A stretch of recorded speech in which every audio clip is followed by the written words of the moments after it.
Hey everybody, welcome to Think Woodworks. My name is Izzy Swan, and today I'm playing around with some more of that barn wood that I built that console table out of in the last video.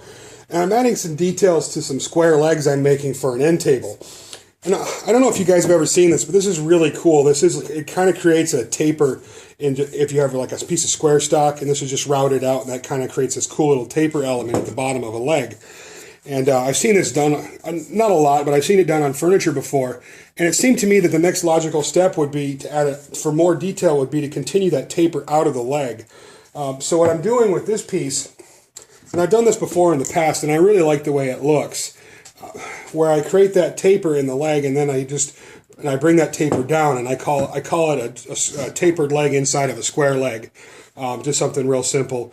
And it's really an easy technique, and it adds a lot of detail. And obviously, anybody that builds furniture, you know, it's all about the details. So a little unique thing like this will set your stuff apart from somebody else's. So today I thought I'd show you real quick, just a quick video on how you can create this little taper using a simple jig.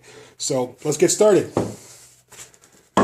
First of all, I just took some scrap plywood and I created a frame, and I routed out this little center section here. Now my plate, the way this works is my plate actually bumps up against the sides like that. So that creates the rest that I follow throughout the whole cut. And then I just got some 3/4 inch plywood down here. That's the width of my square stock. And I set this on here. And then I should have shown you this. I have this little 1/2 inch piece that creates so this thing, when it sits it sits at an angle, and that's how I create that taper in the leg. And then that just sits on there, and I've got my line already on there. It's a little bit of a tight squeeze.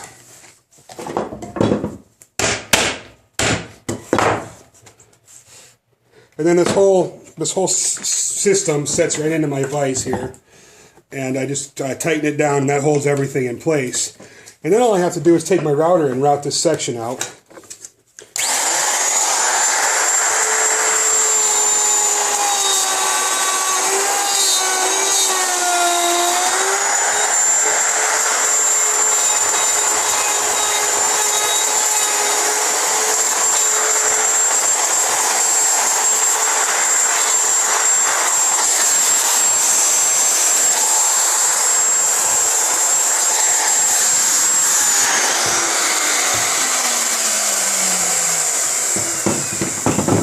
So that little jig creates that little, that little faux taper in there, and it's a neat little way to do that. And now what I want to do is I want to take that taper and I want to extend it down here, but I want to have a little bit of a lip there, like this piece does.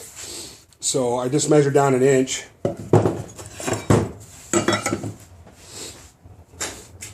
I just mark that out along the edge here, all the way around. Again, this is not fancy. You can make this as clean or as neat as you want it to. I'm just doing this as in barnwood, so I'm doing it fairly quickly. Here comes an airplane. So, and then to continue that taper down from there, I just take a flexible metal ruler and I line it up with that line inside of that pre-existing routed section, and then just follow that down, and then do that for both sides. And that gives me a guide to follow. So it just continues that taper on through, and I'll do that on 2 sides, or actually on 3 sides.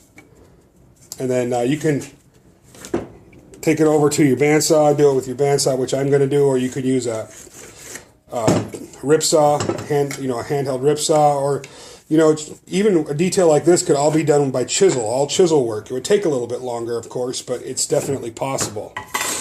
So, and then I'm going to take my crosscut sled and I'm going to set my saw blade depth to this line here, and I'll just run that across the saw. So let's do that right over here.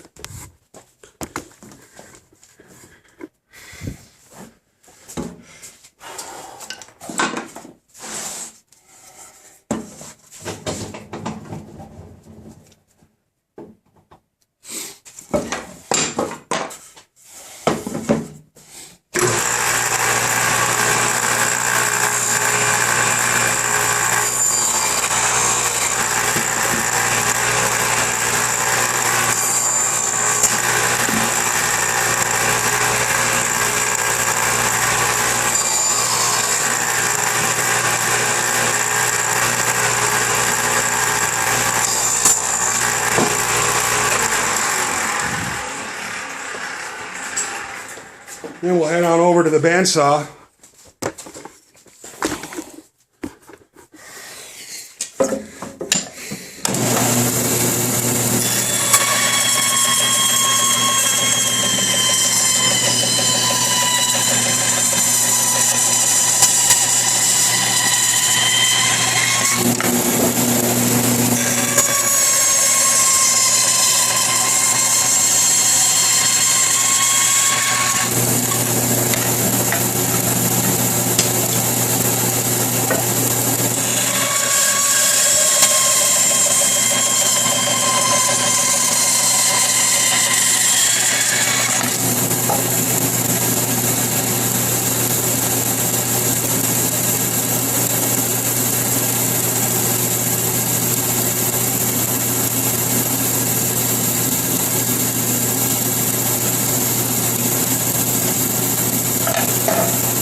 And then I'll just clean that up. I'll use some sandpaper, clean up all those edges, and I'll bring those down to a point with my utility knife. And then, sand it out, and I'll put my first coat of urethane on here. And then after that, I'll sand this all out and put my other coats on. But it creates a nice little detail. It's really quick, it's easy, and it's something that'll set your work apart from everybody else's. Thanks for watching.